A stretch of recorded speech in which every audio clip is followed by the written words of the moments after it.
À 23 heures, il doute. Et son doute est déjà une confession. Il fait semblant de contrôler le jour. Mais à 23 heures, son doute est plus fort que ses certitudes affichées. Il est 23 heures. Les lumières s'éteignent, le bruit s'efface. Et dans ce silence, il se retrouve seul avec ses pensées.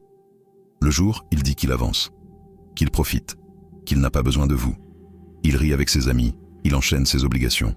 Mais le soir venu, ce discours ne tient plus. Parce qu'à 23 heures, son corps se calme et son esprit panique. Il repense à vos soirées, à vos discussions, à votre rire. Il se souvient de ces détails qui semblaient insignifiants, votre main qui cherchait la sienne, votre façon de l'écouter sans juger. Et plus ces souvenirs reviennent, plus un doute grandit en lui.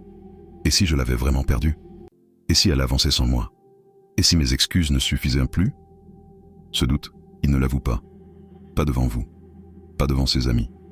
Mais il le vit, seul, à 23 heures. Et c'est déjà une confession.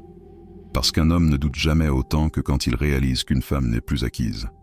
Il prend son téléphone, il ouvre votre conversation, il relit vos anciens messages, il hésite à écrire, il compose, il efface, encore et encore.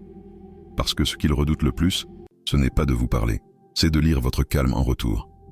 Un calme qui lui confirmerait qu'il a perdu le contrôle. Vous, à cette heure-là, n'avez rien à faire. Votre silence est votre force. Parce que son doute travaille pour vous.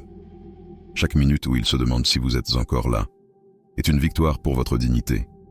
Souvenez-vous, un doute à 23 heures vaut plus que 1000 certitudes affichées le jour. Parce que le doute est la preuve qu'il sent le vide. Et ce vide, il l'a créé lui-même.